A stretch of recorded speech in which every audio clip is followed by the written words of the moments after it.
মাত্র 1 টাকার গ্যাসে রান্না করা যাবে দিনব্যাপী। শুনতে অসম্ভব মনে হলেও পেট্রোল, পানি আর বায়ুর সাহায্যে এমনই অভাবনীয় এক আবিষ্কার করেছেন ক্ষুদে শিক্ষার্থী মোহাম্মদ আব্দুল্লাহ। সেই আবিষ্কারের নাম দিয়েছে 1 টাকার পেট্রোলে একদিনের রান্না। 1 টাকার পেট্রোল দিয়ে একদিনের রান্না। বর্তমানে রান্নার গ্যাসের দাম অনেক বেশি, তাই আমরা গ্যাসের বিকল্প হিসাবে আমরা এই প্রজেক্ট তৈরি করেছি।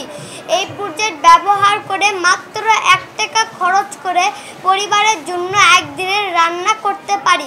মাত্র 200 টাকা খরচ করে এই প্রজেক্টটি তৈরি করতে পারি। শনিবার বগুড়া পিসি স্কুল অ্যান্ড কলেজে অদ্যসদ্য প্রজেক্টের প্রদর্শনীতে অনুষ্ঠিত হয়েছে বিজ্ঞান মেলা। প্রদর্শনীতে দেশে বর্তমানে নানা সংকট ও উত্তরণের উপায় প্রজেক্টের মাধ্যমে তুলে ধরে শিক্ষার্থীরা। এগুলোর মধ্যে প্রাধান্য দেওয়া হয় শহরের বর্জ্য ব্যবস্থাপনা, দুর্ঘটনা প্রতিরোধে নানামুখী পদক্ষেপ ও পাওয়ার সাপ্লাই প্রকল্পকে। বিজ্ঞান মেলায় অংশ নিতে পেরে শিক্ষার্থীদের পাশাপাশি উচ্ছ্বাসিত অভিভাবকেরাও। বাচ্চারা অনেক এক্সপেরিমেন্ট করছে এখানে, মানে হচ্ছে যে বেশিরভাগ বাচ্চারা এখানে এক্সপেরিমেন্ট দেখাতে পারছে, আর আমরা দেখে আমরা অনেক খুশি। আগামীতে বাচ্চারা হচ্ছে যে আরো কিছু ভালো কিছু শিখবে। Our project name is drone making. We have been trying to make a remote control drone. We used 4 drone motors, 4 wings, a powerful battery, a sheet structure for giving a drone shape. We used switch and wires for making a hub connection. Our project is under work.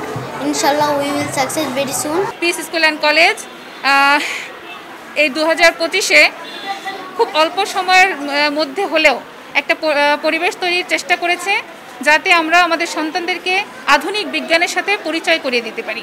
আমরা আজকের এই science ফেয়ারের মাধ্যমে আমরা বিজ্ঞানের সেই ইসলামের সোনালী যুগের ইবনে হাইসাম, আল খাওয়ারিজমি আর ইবনে সিনা তৈরি করতে চাই। প্রতিষ্ঠান কর্তৃপক্ষ বলছে, শিক্ষার্থীদের মেধা বিকাশের পাশাপাশি বিজ্ঞান মনস্ক করে গড়ে তুলতে নেওয়া হয়েছে এই উদ্যোগ। বর্তমান সময়কে ধারণ করে, বিশ্বকে ধারণ করে, বিশ্বায়নকে ধারণ করে আমাদের যে মৌলিক নীতি নৈতিকতা, আমাদের যে বোধ বিশ্বাস, বাংলাদেশের আবহমান সংস্কৃতির যে মাটি ও মানুষের যে কালচার, যে সংস্কৃতির যে বিশ্বাস, সেই বিষয়টিকে তুলে ধরা। একেবারে গ্রাম বাংলার সাথে শহর বাংলাদেশের সাথে আন্তর্জাতিকতা, এই কয়টার সমন্বয় করে একটি সুন্দর সুস্থ নাগরিক গড়ে তোলা এবং একজন সেই নাগরিকের মধ্য দিয়ে একটি সুন্দর বাংলাদেশ এবং বিশ্ব গড়ে তোলা। একদিন ব্যাপী এই বিজ্ঞান মেলায় অংশ নেয় 5 শতাধিক ক্ষুদে শিক্ষার্থী। আব্দুল আউয়াল, সময় সংবাদ, বগুড়া।